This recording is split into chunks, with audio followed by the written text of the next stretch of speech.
الرحیم الذی دل علی وجوب وجودہ افتقار الممکنات وعلی علمہ وقدرتہ احکام المصنوعات المتعالی عن مشابہۃ الجسمانیات المنزہ بجلال قدسہ عن مناسبۃ الناقصات ونحمدہ حمدا یملأ اقطار الارض والسماوات ونشکرہ شکرا علی نعمہ الظاہرات والمتواترات ونستعینہ فی دفع البأساء وکشف الضراء فی جمیع الحالات ثم الصلاۃ والسلام علی حبیبہ ورسولہ سید النبیین وخاتم المرسلین والشفیع المذنبین ابی القاسم محمد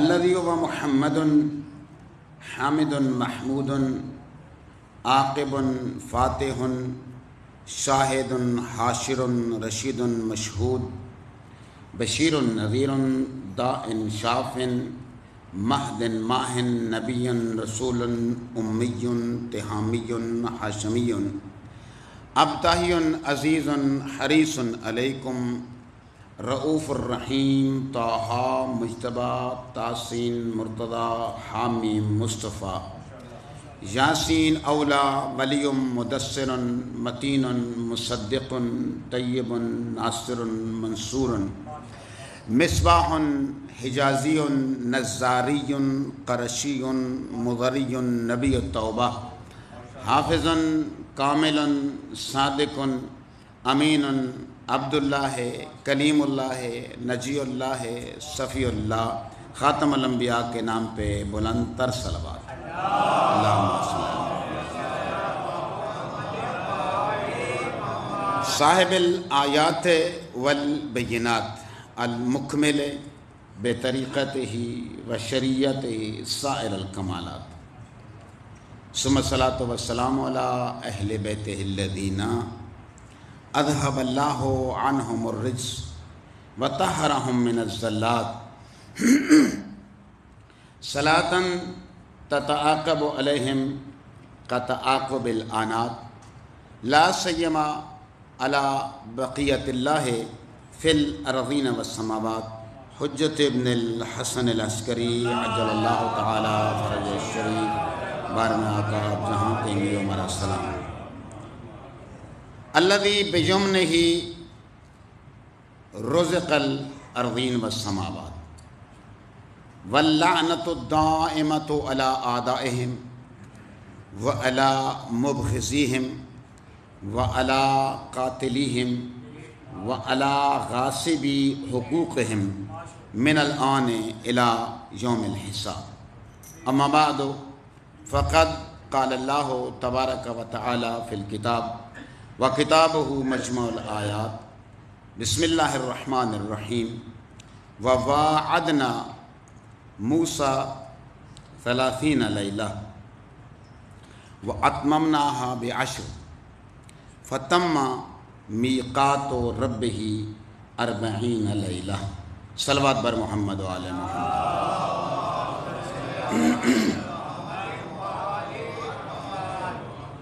عربی میں 40 کے عدد کو 40 کہتے ہیں۔ 40 یا 40 کا لفظ 40 دن مکمل ہونے کے بعد جو بھی عمل کیا جاتا ہے تو جسے ہم اپنی زبان میں 40واں کہتے ہیں، چہلم کہتے ہیں، یعنی 40واں دن یا 40ویں رات یا 40واں سال۔ قرآن مجید میں یہ لفظ 3 جگہ استعمال ہوا۔ ایک حضرت موسیٰ کی قوم بنی اسرائیل کے حوالے سے، جس میں ارشاد ہوا کہ ہم نے ان کی نافرمانیوں کی سزا کے طور پہ انہیں گھروں سے دربدر کر دیا اور 40 سال تک وہ جیسے خانہ بدوش ہوتے ہیں ایسے ہی رہے۔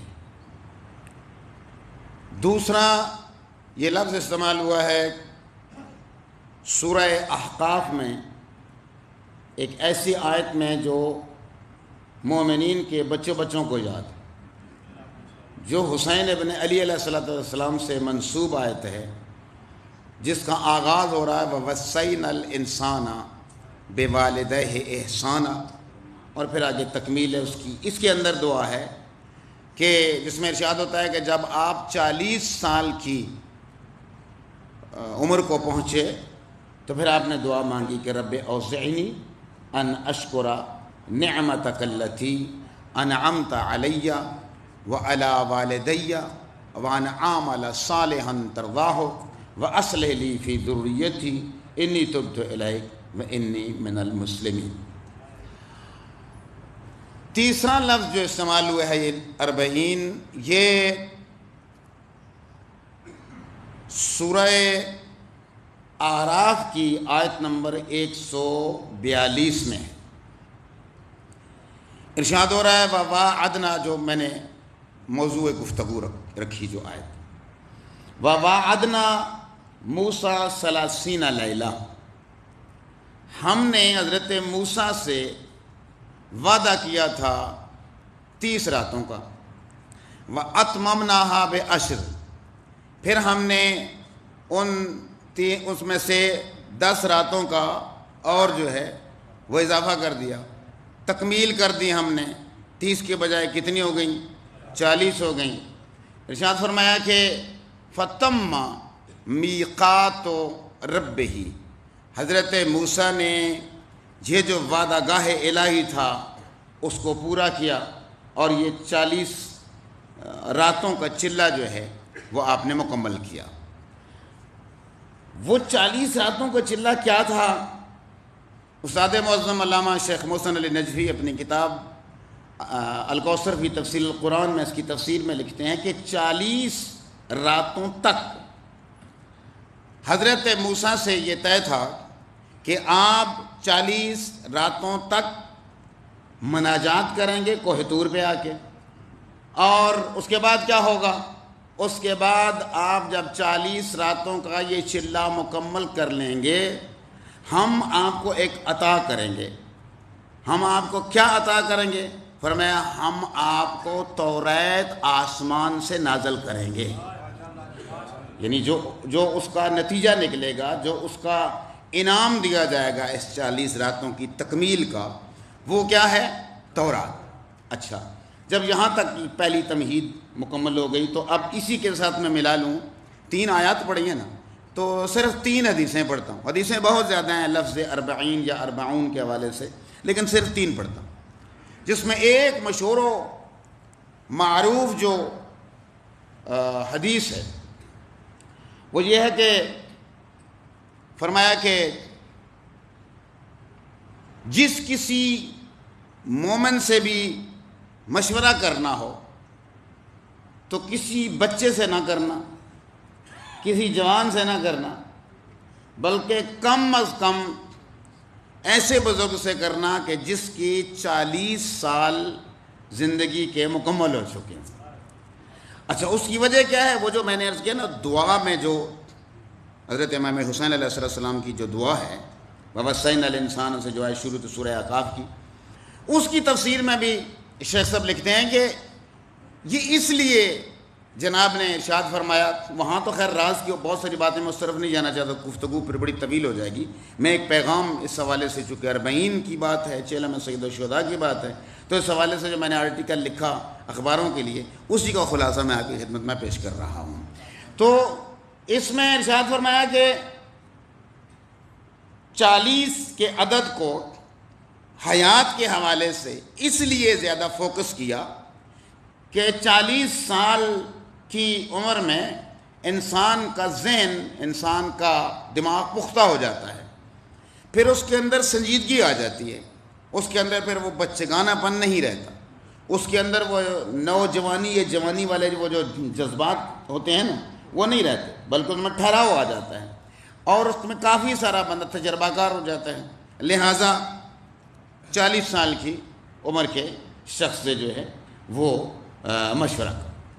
2 حدیثیں اور عرض کروں آپ کی خدمت میں، پھر نتیجے کی طرف جاتے ہیں کہ میں کہنا کیا چاہ رہا ہوں ان آیات اور حدیث پڑھ کے. اس حدیث کو تو آپ کا نمازی بچہ جانتا ہے کہ فرمایا کہ جب بھی نماز تہجد پڑھو تو نماز تہجد کی تمہاری قبولیت کی دلیل یہ ہے کہ تم نماز وتر کے قنوت میں کم از کم کتنے مومنین کے لیے دعائیں مغفرت کرو؟ 40 مومنین کے لیے. دیکھیں توجہ اس بات کی طرف رکھیں کہ یہ آیات میں احادیث میں 40 کے عدد کو ایک خاص اہمیت ہے، اور اسی حوالے سے ارشادات ہو رہے ہیں آیات میں بھی اور روایات میں بھی، احادیث میں بھی. اچھا، اور بڑی ایک آپ کی خدمت میں ایک دلچسپ اور پیاری، بسم اللہ، بہت پیاری اور اچھی ایک حدیث بیان کروں اسی سے متعلق. ایک شخص نے آ کر کہا معصوم سے، مولا میری دعا قبول نہیں ہو رہی، بہت دل سے اور ان سے دعائیں مانگ رہا ہوں، قبول نہیں ہو رہی. تو آپ نے فرمایا کہ اس کے لیے بڑا آسان نسخہ ہے. کہا کون سا؟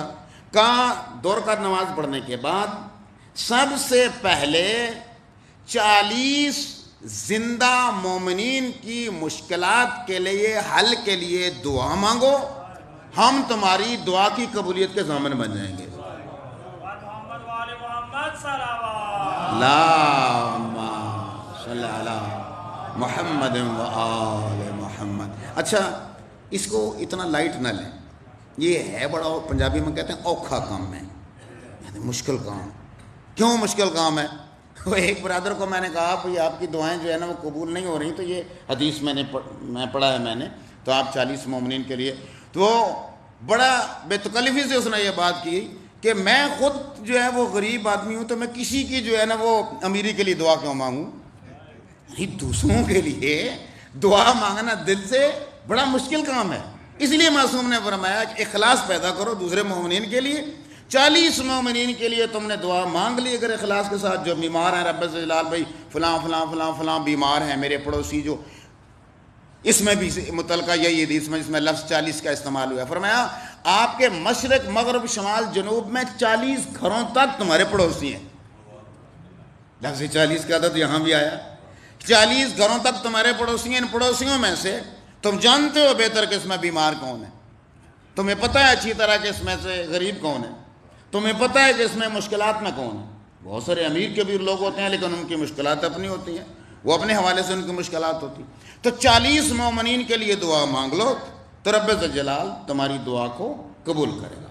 اچھا، تو ان آیات 3 آیات اور ان 5 احادیث سے نتیجہ کیا نکلا کہ لفظ توجہ کیجیے گا خاص کر بچوں کے لیے کہ 40 کا جو ہندسہ ہے یہ در حقیقت تکمیل کی علامت ہے. میں پھر اس کا تکرار کر رہا ہوں، میرے اپنے لفظ ہیں اور میرے اس کشید کیے ہوئے اس ساری تحقیق سے یہ لفظ ہیں کہ 40 کا ہندسہ جو ہے وہ تکمیل کا استعارہ ہے. کیسے؟ اس کے لیے سادہ سی مثال دوں.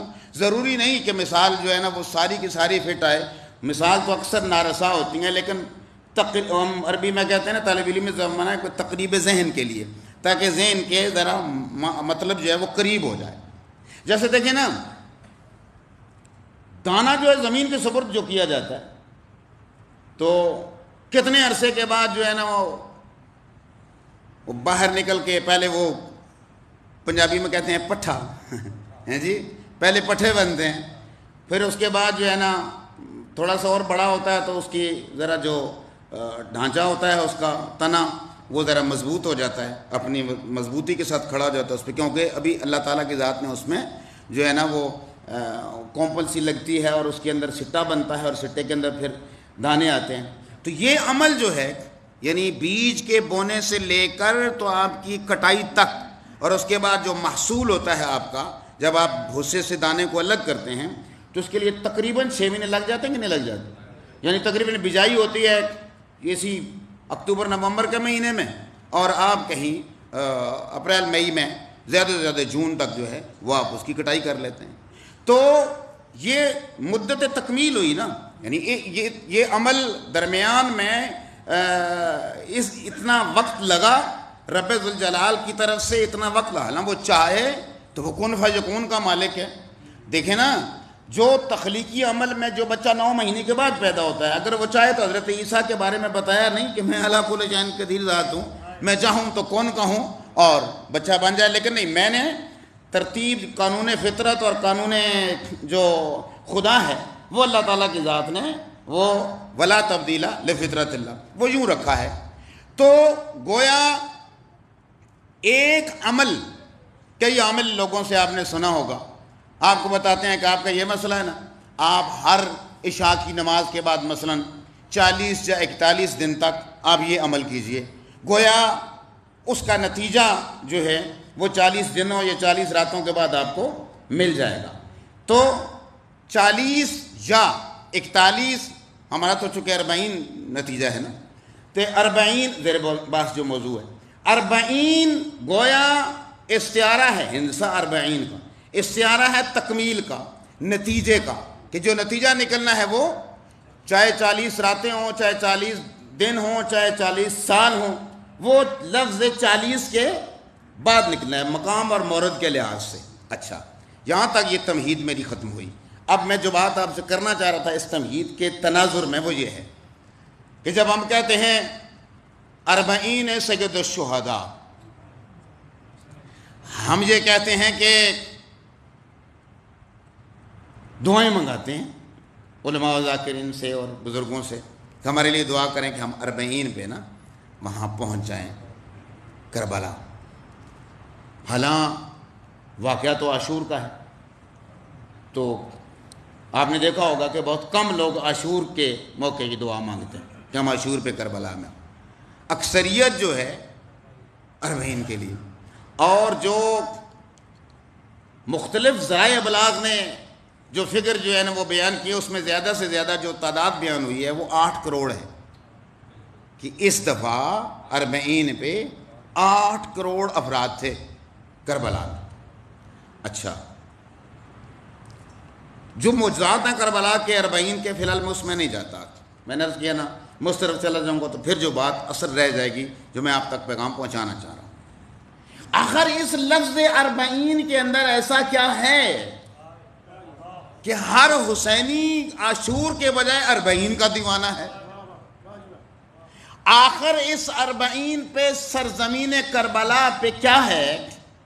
جو بھی نعرہ لگائے گا دل کی مراد پائے گا، پنچن پاس 1.25 لاکھ نعرہ حیدری، ماشاءاللہ، تقبل اللہ۔ آخر ایسا کیا ہے اس 40 میں کہ میں حیران ہوا۔ پچھلے ہفتے ہماری میٹنگ تھی، میں چونکہ ممبر ہوں بین المذاہب ہم آہنگی اور امن کمیٹی کا، تو اس میں ہر مسلک کے ایک 2 علماء ہیں، ڈی سی صاحب موجود تھے، سی پی او صاحب موجود تھے اور ایس پی آپریشن موجود تھے۔ تو اس میں ایک صاحب نے کہا کہ میری طرف سے یہ تجویز ہے کہ یہ مشی جو ہے اس کو یا تو بند ہونا چاہیے یا اس کو محدود کر دیں۔ ایک اور صاحب بولے تو انہوں نے کہا کہ جی ان کی جو ہے نا وہ سبیلیں بھی بہت زیادہ بڑھ گئی ہیں۔ اس کی کیا وجہ ہے کہ آپ، میں نے پوچھا، میں نے کہا مشی سے آپ کو کیا نقصان ہو رہا ہے؟ سبیلیں اگر بڑھ گئی ہیں تو پانی پلا رہے ہیں، تو پانی پلانا تو ویسے بھی بہت بڑی عبادت ہے، تو آپ کو مسئلہ کیا ہے؟ اچھا، آپ یقین مانیے کہ جب میں ان سے یہ بات کر چکا تو میں واپس پلٹا گھر، میں نے اسی اس پہ تحقیق شروع کی لفظ 40 پہ کہ 40 کیا ہے اور کیوں ہے۔ تو اس میں ایک نتیجے پہ پہنچا، اور پھر میں نے کل ان کے جب راجہ بازار کا والا جلوس تھا تو اس میں نے ان کے سامنے یہ بات کی۔ میں نے کہا اب ہمیں پتہ چل گیا ہے کہ آپ مشی کے مخالف کیوں ہیں، آپ سبیل کی مخالفت کیوں کرتے ہیں، حالانکہ آپ کو اس سے کوئی نقصان نہیں۔ اصل مسئلہ یہ ہے کہ اس 40 پہ نا بہت سارے شاعر حسینی ایسے ہیں جو یزیدیت کو بے نقاب کرتے ہیں۔ اصل یا علی آپ کی ہی جو مجالس ہیں اس سے کیا نقصان ہوتا ہے، دوسروں کو کیا نقصان ہے، ہم نے ان کو کیا تکلیف دی ہے؟ گدنی مجالس ان کی محدود کر دیں. اچھا جلوس جو ہم باہر لے کے آتے ہیں آپ کو اس سے کیا نقصان ہو رہا ہے؟ ہم آپ کو تو کوئی تکلیف نہیں دیتے، نہ آپ کے بزرگوں کو گالیاں دیتے ہیں، ان میں تو نوغانی پڑھتے ہیں، سینہ اپنا جو ہے وہ ہم کوٹ رہے ہوتے ہیں، درد آپ کو ہو رہا ہوتا ہے، زنجیر زنی ہم کر رہے ہوتے ہیں، تکلیف آپ کو ہو رہی ہوتی ہے. وجہ کیا ہے؟ وجہ باخدا صرف یہی کہ یہ شعار حسینی یزیدیت کو بے نقاب کر. کیوں؟ اب یہ نتیجہ سن لیجیے اور التماس سے دعا کہ حسین ابن علی علیہ السلام چلے ہیں 28 صلی اللہ محمد وعلی محمد 28 رجب کو 3 شعبان کو مکہ معظمہ پہنچے ہیں. شعبان، ماہ رمضان، شوال، ذیقعدہ اور ذی الحجہ کی 8. ٹھیک ہے جی، یہ تقریباً 4 مہینے اور کچھ دن بن، 4.25 مہینے مکہ میں آپ کا پڑاؤ رہا ہے. پھر آپ 8 ذی الحجہ کو چلیں عراق کی طرف، 2 محرم کو آپ پہنچے ہیں کربلا. معرکہ جو شروع ہوا ہے وہ ہے 10 محرم کو. تو یوں اگر آپ رجب سے 10 محرم تک گنے نا تو یہ تقریباً بنتے ہیں کوئی 5-1 مہینے تقریباً. اچھا یہ کبھی آپ نے سوچا ہے کہ ان 5 مہینوں میں حسین ابن علی کیا کرتے رہے ہیں؟ ڈائریکٹ آپ کیوں نہیں آ گئے کربلا عراق کی طرف؟ پہلے مکہ معظمہ پہنچے ہیں، اتنے دن وہاں پہ پڑاؤ رکھا. دنیا والوں کو سب سے پہلے آپ جسے انگلش میں کہتے ہیں اسکول آف تھاٹ، اپنا نقطۂ نظر پہلے لوگوں کو بتانا مقصود تھا. ہر شخص کے دل میں یہ بات گڑ جائے کہ حسین ابن علی علیہ السلام کس نقطۂ نظر کے تحت نکلے ہیں. وہ نقطۂ نظر کیا تھا؟ ہم جس نتیجے پہ پہنچے ہیں نا کہ آپ کیوں مخالفت کرتے ہیں مجالس کی اور ان چیزوں کی، اس کی وجہ یہ ہے. پہلا خطبہ اٹھا کے دیکھیے جناب حضرت امام حسین علیہ السلام کا، کتاب چھپی ہے مارکیٹ میں، خطبات سخنان حسین ابن علی از مدینہ تا کربلا، آیت اللہ نجمی ہے ان کی لکھی ہوئی ہے اور اس کا اردو ترجمہ بھی ہو گیا. ایک خطبہ ہر منزل کا جو ہے نا اس میں انہوں نے لکھا، بہت انہوں نے محنت کی اور واقعاً ترجمہ بھی بہت اچھا اس کا جس برادر نے کیا. کچھ خطبات کا میں نے بھی ترجمہ کیا ہے. اس میں سب سے پہلا خطبہ جس وقت آپ کو بلایا گیا ہے وہاں پہ خط دیا کہ یوں خط آیا بیعت کے لیے، تو جس کی طرف ذاکر محترم میں بھی اشارہ کر رہے تھے، مثلی لا یبایع مثلہ، اس میں آغاز کر رہے ہیں جناب سید الشہداء پہلے اپنے فضائل سے. فرمایا کہ یا ایھا الامیر، اے یزید کی طرف سے یا یزید کے باپ کی طرف سے متعین کیے گئے امیر، نحن اہل بیت النبوہ، ہم نبوت کے اہل البیت ہیں، نبی کے نہیں کہا. توجہ نہیں کیا آپ نے؟ اچھا نبی اور نبوت میں کیا فرق ہے؟ نبوت عہدے کا نام ہے، نبی وہ ہوتا ہے جو وہ عہدہ رکھتا ہو. یعنی امام حسین علیہ السلام نے دوسرے لفظوں میں یہ فرمایا کہ ہم اس گھرانے سے تعلق رکھتے ہیں کہ جن کی ولایت کا اگر نبی بھی اقرار نہ کریں انہیں نبوت نہیں ملتی. نحن اہل بیت النبوہ. یزید رجل شارب الخمر، یزید ایک شراب پینے والا حکمران ہے، خود کو کہتا ہے کہ میں مسند رسول پہ نعوذ باللہ آ کے بیٹھا ہوں اور میں اہلیت رکھتا ہوں. وہ ایک شرابی شخص کیسے مسند رسول کی اہلیت رکھتا ہے؟ اس کے بعد ارشاد فرمایا کہ اس وقت جو صورتحال بن گئی ہے اس میں مجھ جیسا اس جیسے کی، یہ نہیں کہا کہ میں یزید کی بیعت نہیں کر سکتا، مجھ جیسا یعنی امام، مجھ سے پہلے نہ کسی امام نے بیعت کی تھی نہ 12ویں آقا تک کوئی اس کے بعد نہ. یہ اصول ہے ہمارا کہ بے شمار. مثلی لا یبایع مثلہ، وہ جیسا اس جیسے کی بیعت نہیں کر سکتا. اچھا، یہ مختصر خطبہ ہے. اس کے بعد پھر ایک اور لائن ہے خطبے کی جو وصیت لکھی ہے جناب حضرت محمد حنفیہ کے نام، جو بھائی ہیں آپ کے. تو اس کے بعد اس میں جناب نے لکھا یہ جملہ کہ میں مدینہ چھوڑ کے جا رہا ہوں، ما خرجت باطرم ولا مفسدہ، نہ تو میں متکبر ہو کے باہر نکل رہا ہوں کہ چڑھائی کروں کسی بھی، جس طرح متکبر حکمران کرتے ہیں، نہ ہی میں فساد بپا کرنے کے لیے نکلا ہوں. بل خرجت لإصلاح امت جدی رسول اللہ، بلکہ میں یہ چاہتا ہوں کہ اپنے نانا کی امت کی اصلاح کروں. وَأَسِيرُ بِسِيرَةِ أَبِي عَلِيِّ بْنِ أَبِي طالب، میں لوگوں کو سیرت محمد مصطفیٰ اور سیرت علی ابن ابی طالب پہ لانا چاہتا ہوں. اچھا، میں نے ایک اپنے ساتھی کو دیکھا کہ وہ بیان فرما رہے تھے کہ جناب امر بالمعروف کے لیے نکلے تھے کہ بھئی نمازوں کی تبلیغ کریں، روزوں کی تبلیغ کریں، حج کی تبلیغ کریں، زکوٰۃ. کوئی شک نہیں، یہ تبلیغ اپنی جگہ ہونی چاہیے اور ہو رہی ہے، الحمدللہ کر رہے ہیں، علماء کرام ڈیوٹی نبھا رہے ہیں. لیکن یہاں مراد خدا کی قسم یہ نہیں ہے.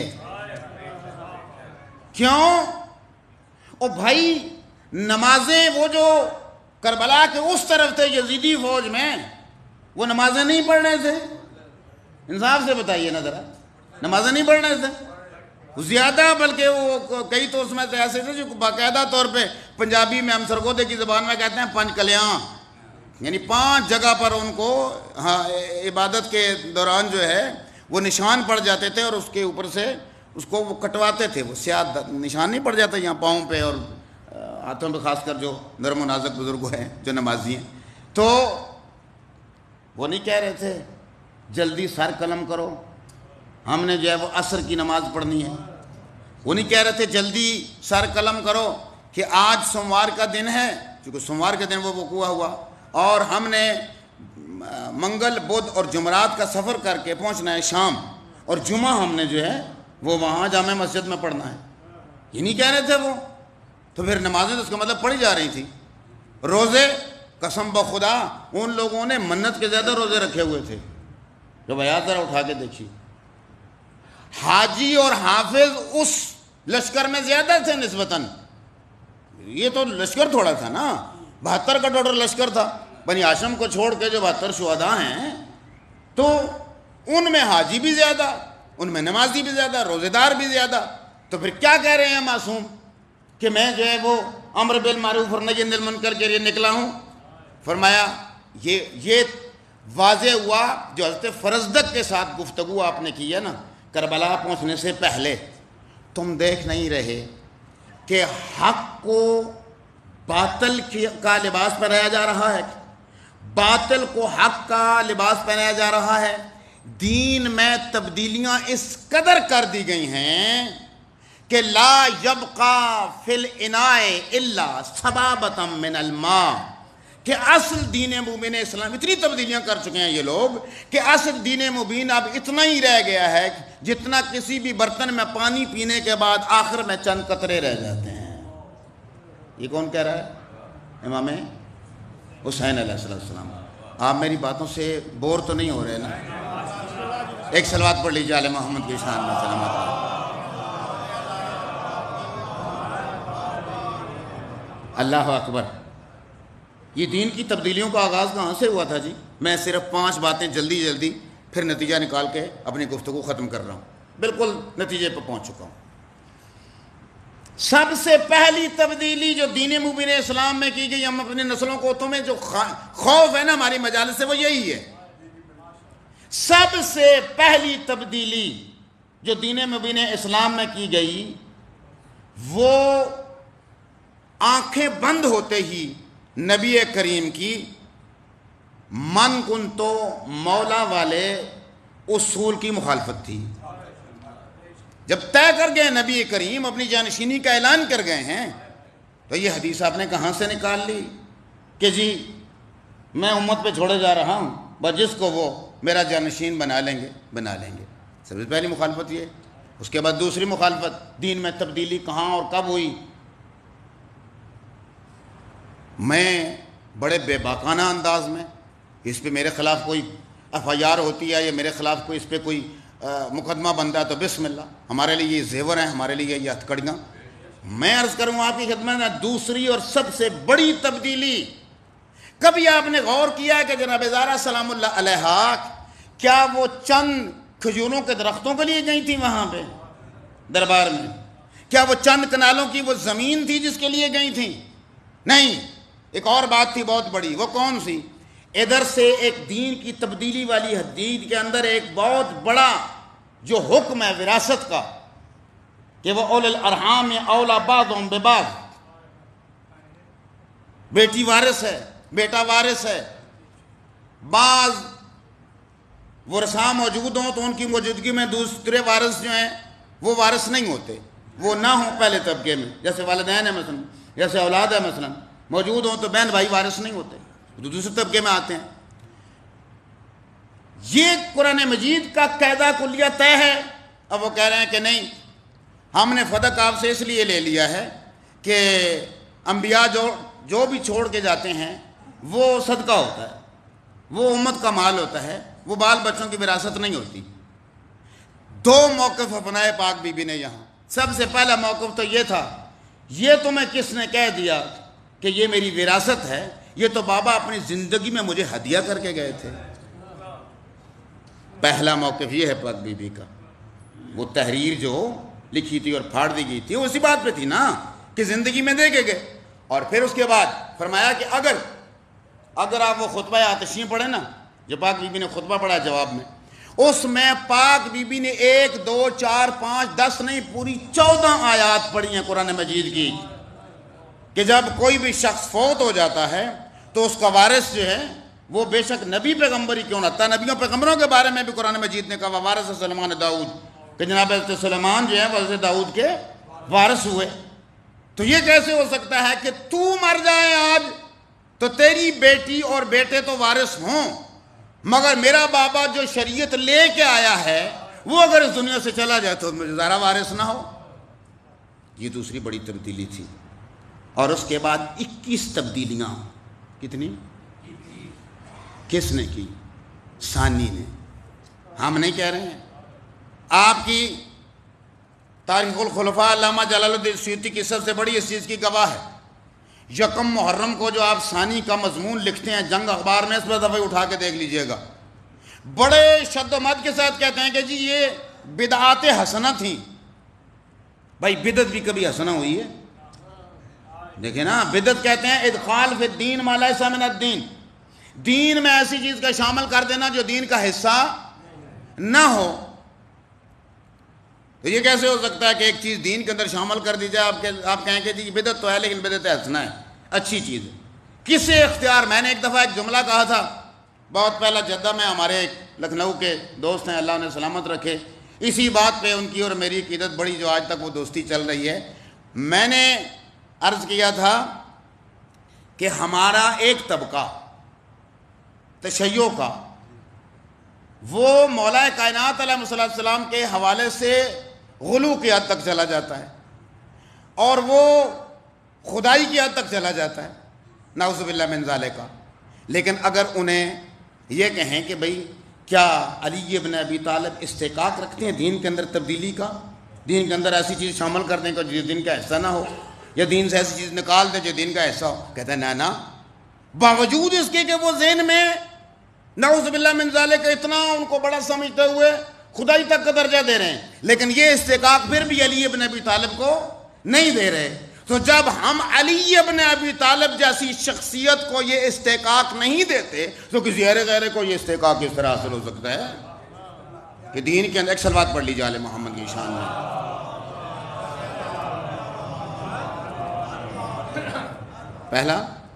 پہلی تبدیلی. دوسری تبدیلی 21 یہ تبدیلیاں. حی علی خیر الامر نکال دیا گیا. الصلاۃ خیر من النوم داخل کر دیا گیا. متعتان کانتان حلالان فی زمن رسول اللہ، وہ زمن رسول اللہ حلال تھے، ہم حرام قرار دیتے ہیں. بہت اس طرح کی چیزیں چلتے چلتے 21 چیزیں. ثانی کا دور ختم ہوا، اب ثالث کا دور شروع ہوا. مجھے کہا ایک برادر نے اس دن کہ جی آپ جو ہے نا وہ پہلے دوسرے اور تیسرے کا دن نہیں مناتے. صحابہ کرام کے ساتھ اگر آپ اتنی زیادہ قربت رکھتے ہیں، آپ کہتے ہیں ہم صحابہ کو بھی مانتے ہیں، تو آپ ان کے دن کیوں نہیں مناتے؟ میں نے کہا ہم جب بھی دن مناتے ہیں نا 3 سوال ہم سب سے پہلے سامنے رکھتے ہیں. سب سے پہلا سوال ہم یہ رکھتے ہیں کون مارا گیا.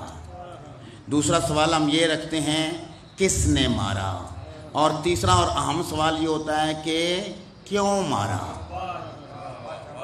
تو جب ہم منائیں گے نا دن، تو ہم جب یہ بیان کریں گے کہ کون مارا گیا تو پھر تم ناراض ہو جاؤ گے اس بات پہ بھی، کیونکہ ہم تو پورا شجرہ بیان کرتے ہیں کون والے کا. اس کے بعد پھر آپ نے پھر ناراض ہو جانا ہے جب ہم نے کہنا ہے کس نے مارا. ہم قاتل کا بھی شجرہ جانتے ہوتے ہیں. اور اس کے بعد جب ہم کہیں گے کیوں مارا گیا، پھر تو آپ نے ہم پہ FIR کرا دینی ہے.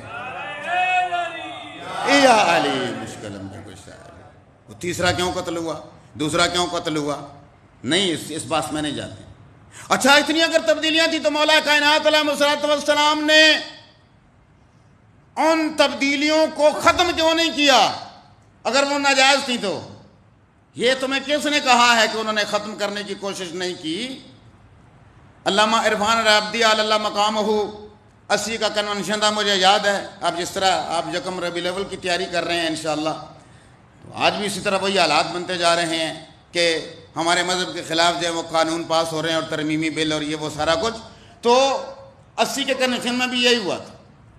تو علامہ عرفان رابدی نے کہا مجھے آج دن تک اس بات کی سمجھ نہیں آئی کہ جو پہلے کا پہلا جو ظاہری خلیفہ تھا ان کے مقابلے میں جو آیا یا ان کی بیعت نہیں کی، آپ نے کہا جی وہ مرتد ہے، واجب القتل ہے. آپ نے اسی بہانے سے حضرت مالک بن نویرہ کو مارا. پھر آپ نے ثانی کا زمانہ آیا، آپ نے کہا جو ان کے مقابلے میں آ جائے مرتد ہے، واجب القتل ہے.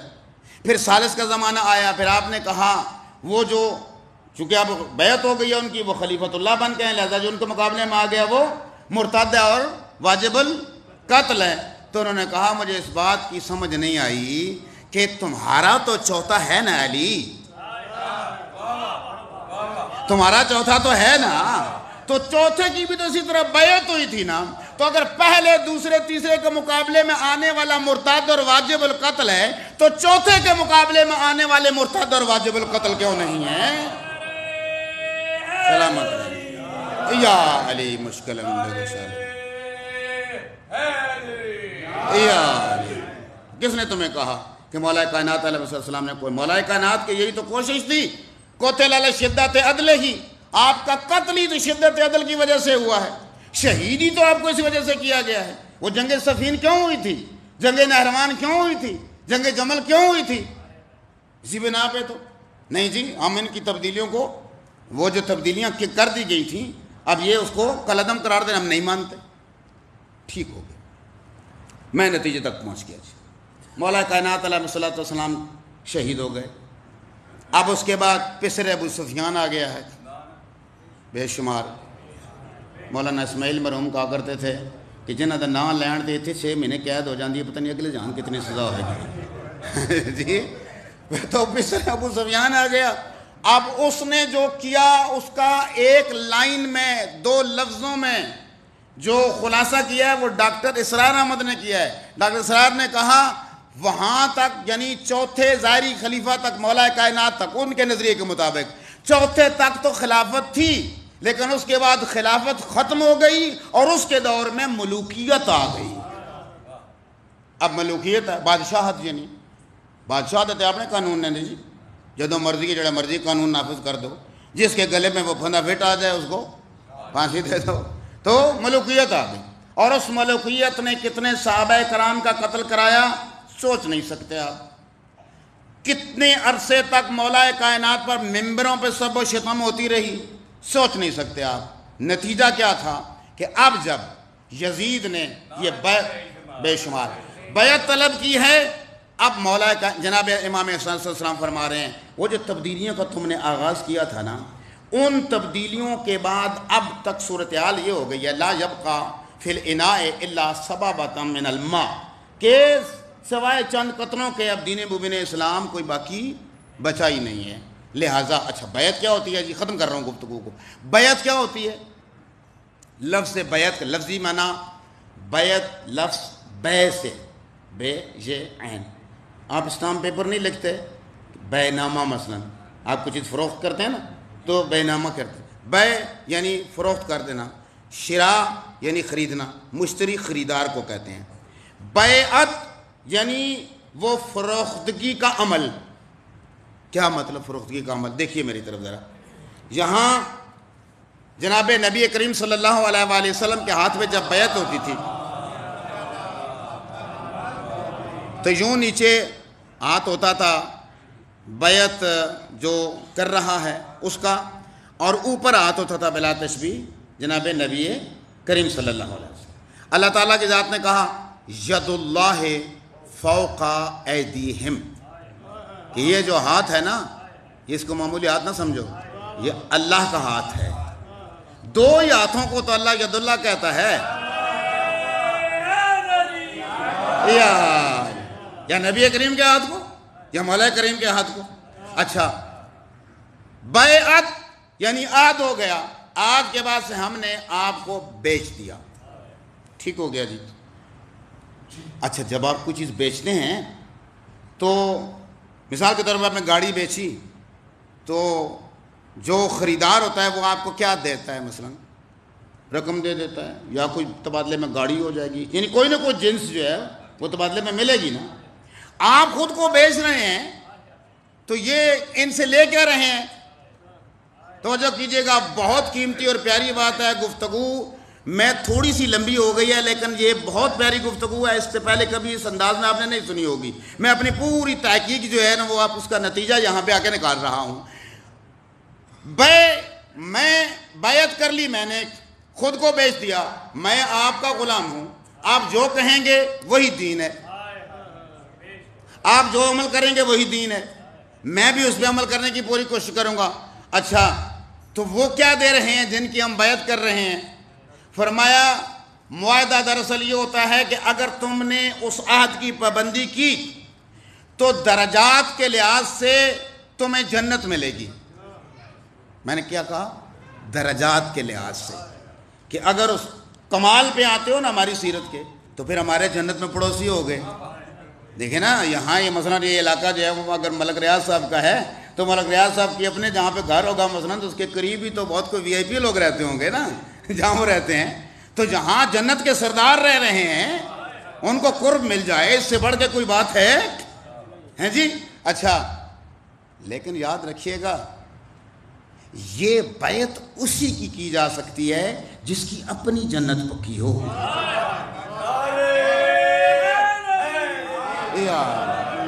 یہ بیعت مسعود صاحب، یہ بیعت اسی کی جا سکتی ہے جس کی اپنی جنت پکی ہو، ان کی نہیں کی جا سکتی۔ میں خود نہیں کہہ رہا ہوں، باخدا یہ قرآن آیت کا ترجمہ کر رہا ہوں۔ قیامت والے دن کچھ لوگ ہوں گے وہ ان کو مرید کہیں گے ہم نے آپ کی بیعت کی تھی، آج کچھ مدد کرو ہماری، تو وہ پریشان ہو کے کہیں گے مدد تب کریں کہ خود ہمیں جنت مل گئی ہو۔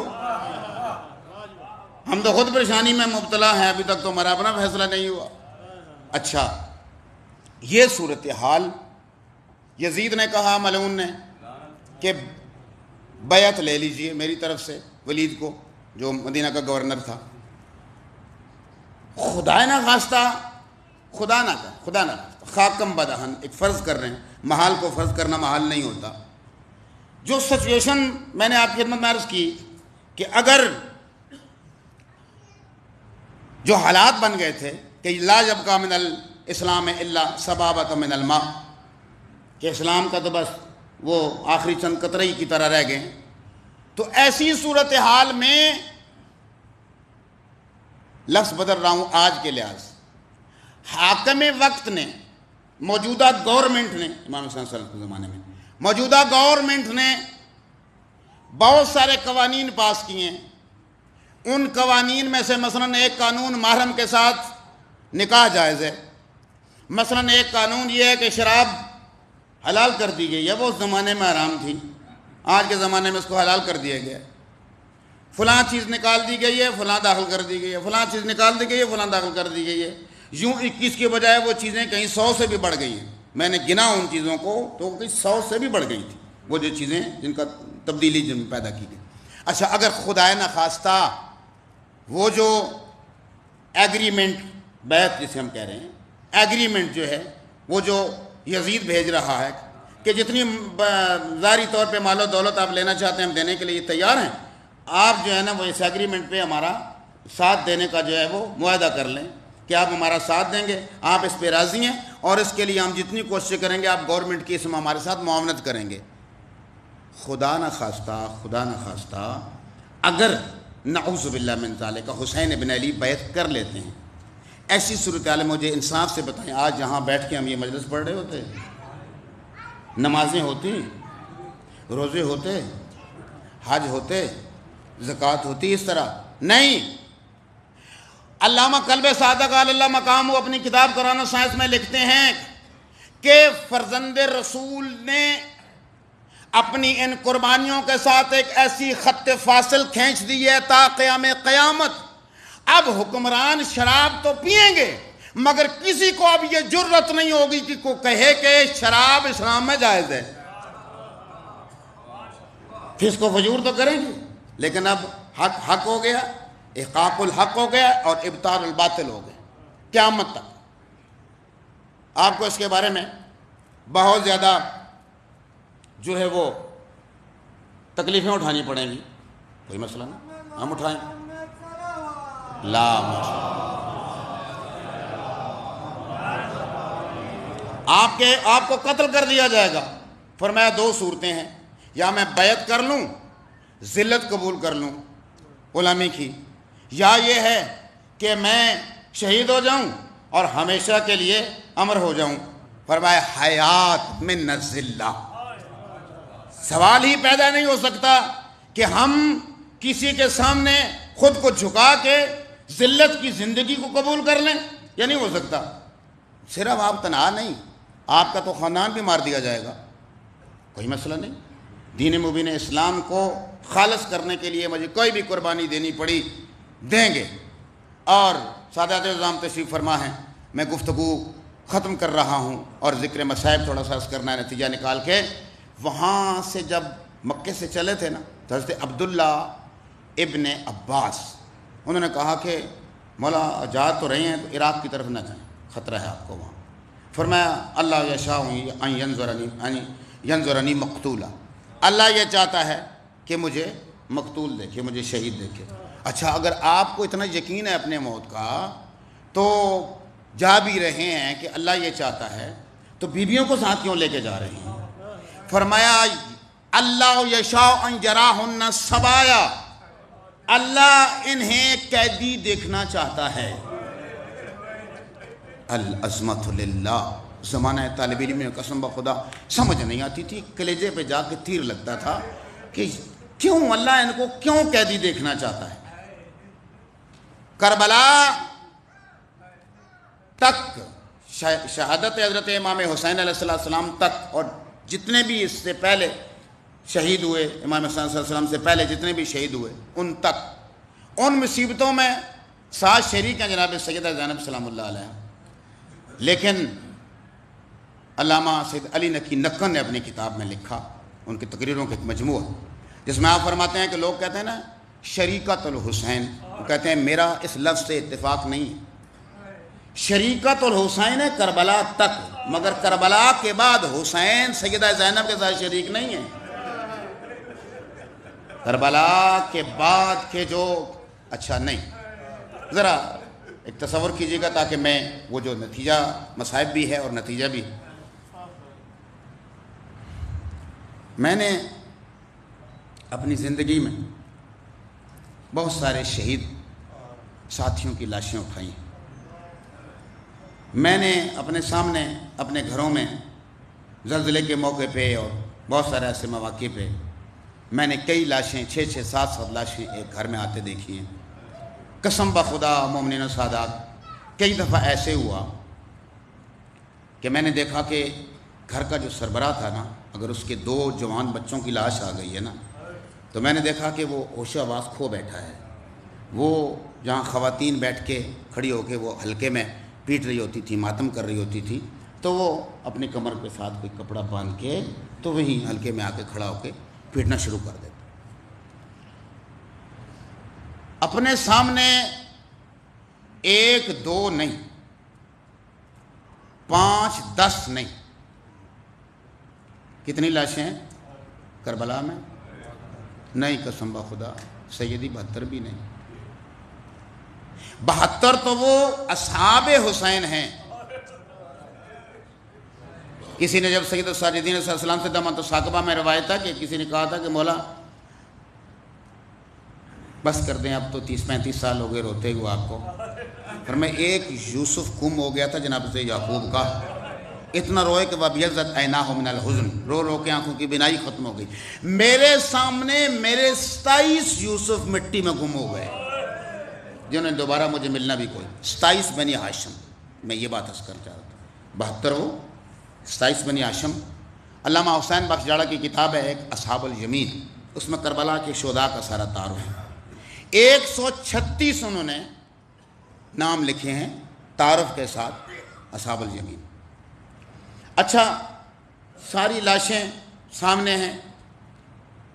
اب میں جو کہہ رہا ہوں یہ لفظ بار بار لاشیں، قسم بخدا جو آخری نوح ہے نا سیدہ زینب سلام اللہ علیہ کا، اس میں یہ لفظ نہیں کہا کہ بھائی بہن آپ کی لاش پہ آئی ہے، بلکہ یہ کہا تھا انت اخی الحسین، تیروں کا ایک ڈھیر، پتھروں کا ایک ڈھیر۔ وہ اس کیفیت میں سیدہ زینب سلام اللہ علیہ کا مصیبتیں ختم نہیں ہوئیں۔ 136 لاشوں کے بعد بھی خدا کرے میں وہ منظر کشی کر سکوں، ان لاشوں کو غسل دینے کی بھی اجازت نہیں ہے، ان لاشوں کو کفن دینے کی بھی اجازت نہیں ہے، ان لاشوں پہ رونے کی بھی اجازت نہیں ہے۔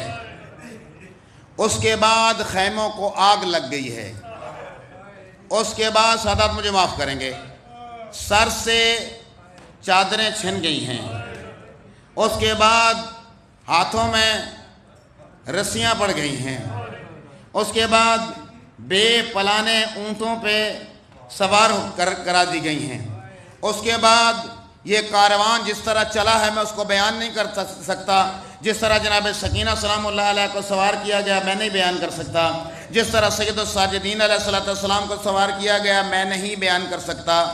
اللہ اکبر، جس طرح یہ کاروان پھر اس کے بعد اتنا لٹا ہوا کاروان جب پہنچا ہے کوفہ میں، تو کس طرح جرت اور شہامت اور دلیری کے ساتھ جناب سیدہ زینب سلام اللہ علیہ نے خطبات دیے ہیں، اور اس کے بعد پھر یہی کاروان جو پہنچا ہے شام، تو آپ اندازہ لگائیں کوئی مرد بھی اتنا حوصلہ نہیں رکھ سکتا جتنا سیدہ زینب سلام اللہ، اور 1 2 5 10 نہیں، 46 اس زمانے کی ملک جو آج ملک ہیں وہ 46 ریاستیں ہیں جن کا بلا شرکت غیر حکمران کون ہے؟ یزید ملعون۔ دربار میں آ کر ایسی صورتحال میں ذرا ذہن میں لائے نا کہ ایسی صورتحال میں کوئی مرد بھی برداشت نہیں کر سکتا، مر نہ جائے کوئی اتنی لاشیں دیکھ کے، مر نہ جائے اس طریقے سے کوئی قیدی ہو کے، مر نہ جائے اپنے سامنے جو ہے وہ اس طریقے سے اگر اس طرح کی بیویوں کے سروں سے چادریں چھن جائیں۔ اس کے باوجود پاک بی بی جب اس دربار میں پہنچی ہے انتہائی مشکلات سے، وہ بھی میں منظر کشی نہیں کر سکتا اس وقت، تو کتنی جرت اور شہامت اور دلیری کے ساتھ یہ کہہ رہی ہے کہ یہ گردش ایام ہے کہ وہاں حسین ابن علی نے کہا تھا نا کہ مثلی لا یبایع مثلہ، مجھ جیسا اس جیسے کی بیعت نہیں کر سکتا. فرمایا یہ گردش ایام ہے کہ مجھ جیسی کو تجھ جیسے سے بات کرنا پڑ رہی ہے. اللہ اکبر، کہ مجھ جیسی کو تجھ جیسے سے بات کرنا پڑ رہی ہے. العظمت للہ. میں مختصر کر کے نتیجے پہ پہنچ رہا ہوں. اللہ اکبر. قیدیں رہا ہو گئی ہیں. قیدوں کی رہائی کے بعد جناب حضرت سیدہ زینب سلام اللہ علیہا بڑے عزت و احترام کے ساتھ محملوں پہ بٹھا کے کالے جو ہیں اس کے پردے لگائے گئے ہیں اور واپس مدینہ بھیجی گئیں. بشیر ابن جزلم محاریک کے طور پہ دیا گیا ہے. جناب حضرت بشیر لے کے آئے ہیں اس دوراہے پہ. ایک راستہ جا رہا ہے مدینہ کی طرف، ایک کربلا کی طرف. سید الساجدین سے پوچھا آقا اب کس طرف جانا ہے؟ فرمایا پھوپھی اماں سے پوچھ کے بتاتا ہوں. سیدہ پھوپھی اماں کس طرف جانا ہے؟ فرمایا کربلا کی طرف. اچھا کربلا کی طرف پہنچے ہیں. ادھر یہ کاروان پہنچا، استقبال سامنے اسی دن ایک اور کاروان پہنچا ہوا تھا. کہاں سے؟ مدینہ منورہ سے. کس کی سربراہی میں؟ عظیم صحابی ہیں جناب حضرت جابر ابن عبداللہ انصاری، جن سے آپ حدیث قصہ روایت کر کے پڑھتے ہیں. اللہ اکبر. ساتھ ان کے ایک اور عظیم صحابی جن کا نام ہے جناب حضرت عطیہ عوفی، اور بنی ہاشم کے بھی کچھ لوگ ہیں. سامنے سے جو کاروان آ رہا ہے، یا نتیجہ نکال کے یہی سے مسائب پڑھ رہا ہوں. سامنے جو کاروان آ رہا ہے اس کا استقبال کیا. کیسے استقبال کیا ہے میں بھی عرض کرتا ہوں. 20 صفر المظفر کو یہ کاروان واپس پہنچا ہے. چلا کب تھا؟ 28 کو. پہنچا کب تھا کربلا؟ 2 کو. مارکا ہوا 10 کو. اور اس کے بعد یہ پہلا حصہ مکمل ہوا. اس چلے کا، اگر آپ کے ذہن میں میری پچھلی ساری گفتگو ہے تو، اس چلے کا پہلا مارکا مکمل ہوا. دوسرا مکمل کر کے آئی ہے پاک بی بی شام سے، اور آج 20 صفر کو پہنچ گئی ہے کربلا. اور اب اگر وہاں اس وقت جناب حضرت موسیٰ کو چلے کی تکمیل کے بعد ملی تھی توریت، تو آج کیا نتیجہ نکلا ہے؟ پاک بی بی نے اپنے بھائی سے مخاطب ہو کے فرمایا بھیا تیرے مشن کو قیامت تک اس طرح زندہ کر رہی ہوں کہ اب تیرے اللہ کے دین کو کوئی خطرہ نہیں ہے. یہ نتیجہ ہے اس 40 کا، یہ نتیجہ ہے اس چیلم کا. ختم کر دی میں نے گفتگو، اور مزید اسی پہ گفتگو اگر انشاءاللہ رب الجلال نے موقع دیا تو اس سے آگے پھر مزید گفتگو کروں گا کہ مزید اس کا نتیجہ اور کیا نکلا. اس کے نتائج میں سے ایک نتیجہ یہ ہے کہ آج ساؤتھ افریقہ کا بھی آزاد کرانے والا نیلسن منڈیلا بھی یہ کہتا ہے کہ میں نے جو حوصلہ لیا نا اسی تحریک زینبی سے لیا ہے. میں نے جو حوصلہ لیا، کل میں حیران ہوا، پتہ نہیں یہ خبر سچ ہے یا نہیں، کہ اندرا گاندھی کا ایک پوتا اور کسی اور اسی طرح معروف کسی شخص کا پوتا وہ بھی کربلا پہنچے ہوئے ہیں. ان سے جب پوچھا گیا تو انہوں نے کہا کہ ہمارے دادا نے یہ کہا تھا کہ ہم نے جو تحریک شروع کی تھی اس کا حوصلہ بھی ہم نے اس تحریک زینبی سے لیا تھا. آج آپ جو اٹھتے ہیں اور لوگوں کے سامنے ڈٹ جاتے ہیں کہ ہم مکتب ملت تشیع کے جو حقوق ہیں ان میں آپ کو تبدیلی نہیں کرنے دیں گے، یہ حوصلہ آپ نے کس سے لیا ہے؟ یہی تو تحریک زینبی ہے. اللہ اکبر. ختم کر دی میں نے گفتگو. میں نے عرض کیا حضرت جابر ابن عبداللہ انصاری پہنچے ہیں. سب سے پہلے فرات میں غسل کیا ہے، العظمت للہ. اس کے بعد حضرت عطیہ عوفی کو کہا میرا ہاتھ پکڑو، میری نظر کمزور ہو گئی ہے، مجھے ذرا رہنمائی کرو قبر کی. تو حضرت عطیہ عوفی چلے.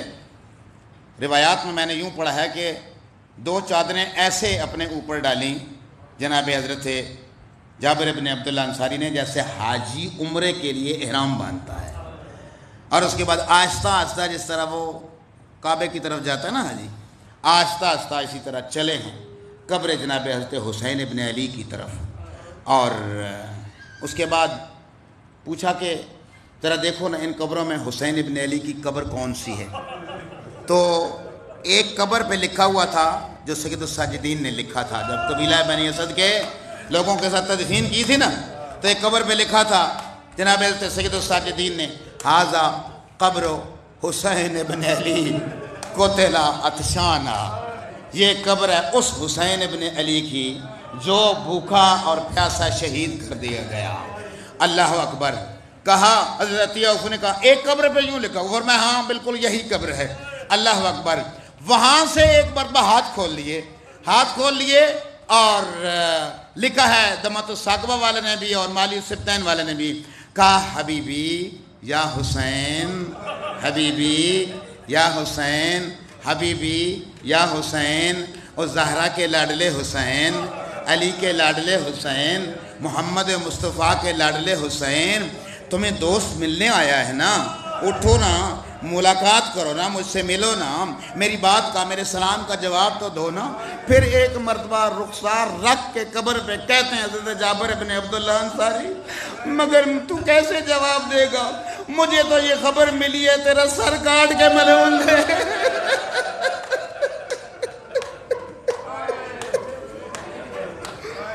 یہی باتیں کرتے کرتے، یہی بیان کرتے کرتے جناب حضرت جابر ابن عبداللہ انصاری بے ہوش ہو گئے۔ تھوڑی جو دیر گزری تو ایک مرتبہ کانوں میں آواز آئی، جابر۔ دائیں بائیں دیکھا، کسی کی آواز، کس کی آواز ہے؟ پھر کہا جابر ابن عبداللہ انصاری، میں ہوں، حسین ابن علی ہوں۔ جی مولا، جی آقا، حکم میرے لیے۔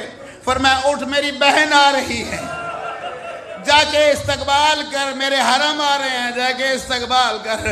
اللہ اکبر۔ مجھے سادات کرام معاف کریں گے، ایک مرتبہ سے عطیہ عوفی کو لے کے چلے، دیکھو اس طرف کسی کو کاروان آ رہا ہے؟ ہاں کاروان تو آ رہا ہے، کوئی کالے جو ہے نا وہ پردے لگے ہوئے ہیں محملوں پہ، اور معلوم نہیں، یقیناً اس کے اندر مستورات ہوں گی۔ ایک ضعیف ہے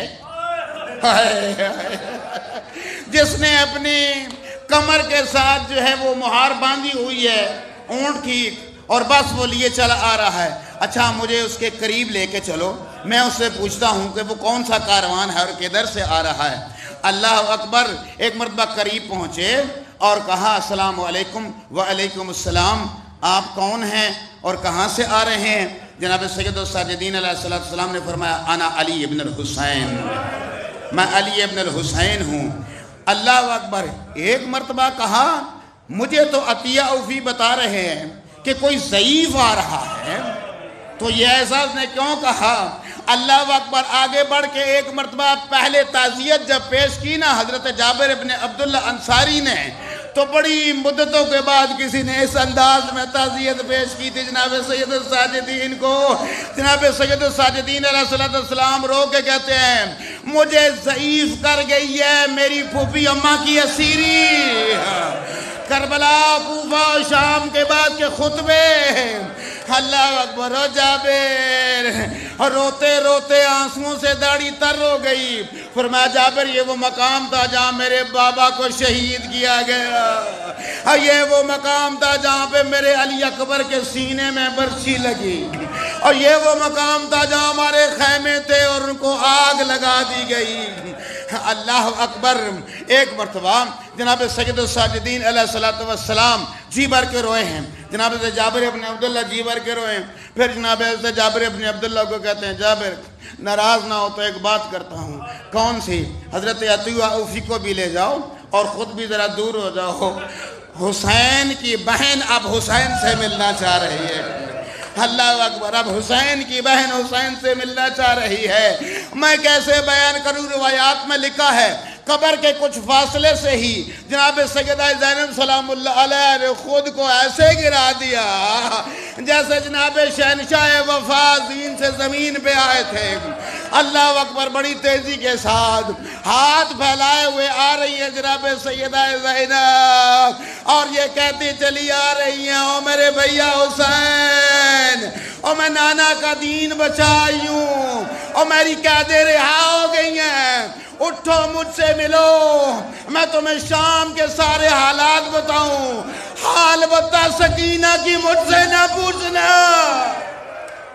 الا لعنت اللہ علی القوم الظالمین وسیعلم الذین ظلموا ای منقلب ینقلبون امن یجیب المضطر اذا دعا ویکشف السوء امن یجیب المضطر اذا دعا ویکشف السوء۔ دعا مانگنی جی، دعا مانگنی جماعت میں جی۔ اللہم صلی علی محمد وآل محمد بحق محمد وآل محمد۔ بارلہ آج کا یہ پرسہ جو حضرت امام سوانہ عجل اللہ تعالیٰ فرج شریف جو وارث کربلا ہیں، وارث اسیران شام ہیں، منتقم کربلا ہیں، ان کی خدمت میں ہدیہ کرتے ہیں۔ میرے مالک اپنی بارگاہ میں، امام زمانہ کی بارگاہ میں ہمارے یہ چند الفاظ شرف قبولیت پائیں۔ میرا مالک ہم جانتے ہیں ہمیں نہ فضائل پڑھنے کے آداب ہیں، نہ ہم مصائب پڑھنے کے آداب جانتے ہیں۔ ہمیں نہیں معلوم کون سی ہستی کہاں سے آئی ہوئی ہوتی ہے، کہاں بیٹھی ہوئی ہوتی ہے۔ ممبر پہ بیٹھے ہوتے ہیں، خود امام کا حکم نہ ہوتا تو ہم کبھی بھی یہاں نہ بیٹھتے۔ میرا مالک بحق محمد وآل طیبین اگر ہم سے ان کے آداب میں کوئی غلطی، گستاخی یا کوتاہی ہوگی معاف فرما۔ میرے مالک اپنی بارگاہ میں ہمارے یہ چند لمحے عبادت میں شمار فرما۔ بارلہ بحق محمد وآل محمد بحق کے چاردہ معصومین علیہ الصلوۃ والسلام، آج کے جو بانی مجلس ہیں، اصل بانی تو مجلس کے جناب سید الساجدین ہیں، اصل بانی تو جناب سیدہ زینب ہے۔ ہمیں تو یہ سعادت ملتی ہے کہ ہم ان کی سیرت کے مطابق مجلس کراتے ہیں اور خود اپنے نام کے ساتھ بانی لکھواتے ہیں۔ صد سعادت ہے ہمارے لیے۔ میرا مالک جس مقصد کے لیے انہوں نے آج کا یہ ذکر کرایا ہے، میرا مالک ان کا یہ مقصد پورا فرما۔ اگر وہ مقصد پورا ہو چکا ہے تو اس میں خیر و برکت عطا فرما۔ ان کے جتنے بھی مرحومین، آپ کے جتنے بھی مرحومین مجھ ناچیز سمیت بالاخص والد والدہ والدین اس دنیا سے چلے گئے ہیں، میرا مالک اس پاک ذکر کا صدقہ ان کے درجات بلند فرما۔ ہماری تربیتوں کا انہیں اجر عظیم عطا فرما۔ وہ جو ہمیں ساتھ لے کے امام بارگاہوں میں آیا کرتے تھے، مجلس کا سلیقہ بتایا کرتے تھے، وہ جو ہمیں ساتھ لے کے مساجد میں آیا کرتے تھے، ہمیں نماز کا سلیقہ سکھایا کرتے تھے، آج اس دنیا میں نہیں ہے۔ میرے مالک بحق محمد وآل محمد انہیں ان تربیتوں کا اجر عظیم عطا فرما۔ میرے مالک بحق محمد وآل محمد بحق چاردہ معصومین علیہ الصلوۃ والسلام تمام شرکائے مجلس کی دلی مرادیں پوری فرما۔ بارلہ مقروضوں کے قرض ادا فرما، تنگ دستوں کی تنگ دستی دور فرما، جو پریشان حال ہیں ان کی پریشانیاں دور فرما، جو بے گناہ قیدی ہیں ان کی قید رہا فرما۔ میرے ایک عزیز جو ہیں وہ اسیر ہیں، میرا مالک انہیں جلد رہائی نصیب فرما، اور جو توبہ کر چکے ہیں میرے مالک ان کی توبہ اپنی بارگاہ میں منظور و مقبول فرما۔ وطن عزیز پاکستان کی غیب سے محافظت فرما۔ اسلام دشمن طاقتوں، تشیع دشمن طاقتوں، پاکستان دشمن طاقتوں کو نیست و نابود فرما۔ میرا مالک جو لوگ تیرے دین کے لیے دامیں درہمیں قدمیں سخنیں بالاخص مساجد کے لیے، امام بارگاہوں کے لیے، یتامہ کے لیے، بے بگان کے لیے یا دیگر رفاہی کاموں میں خرچ کرتے ہیں، ان کے رزق حلال میں وسعت و برکت عطا فرما۔ ہمارے ادارے المعصومین ٹرسٹ کے ساتھ جو معاون ہیں، میرا مالک بحق محمد وآل طیبین ان کے رزق حلال میں وسعت و برکت عطا فرما، ان کی توفیقات خیر میں اضافہ فرما۔ میرا مالک بحق محمد وآل طیبین ہماری زبانوں اور قلموں میں تاثیر عطا فرما۔ میرا مالک وارث جن ہستی سلطان عادل حضرت صاحب الامر منتقم کربلا کا جلد ظہور فرما۔ ارواح رفتگان کے لیے بالعموم، اپنے والدین کے لیے اور اپنے مرحومین کے لیے، اور بالاخص جو بانی مجلس ہیں انہوں نے اپنے جن مرحومین کے اصال ثواب کے لیے آج یہ مجلس رکھی ہے، ان سب کے اصال ثواب کے لیے سورہ فاتحہ۔ بسم اللہ الرحمن الرحیم، الحمدللہ رب العالمین، الرحمن الرحیم، مالک یوم الدین، ایاک نعبد و ایاک نستعین، اہدنا الصراط المستقیم، صراط الذین انعمت علیہم غیر المغضوب علیہم ولا الضالین۔ اللہم بلغ ثواب هذه الفاتحہ الى جمیع ارواح المؤمنین والمؤمنات، اللہم اغفر للمؤمنین والمؤمنات والمسلمین والمسلمات الاحیاء منہم والاموات، تابع بیننا وبینہم بالخیرات انک مجیب الدعوات انک علی کل شیء قدیر.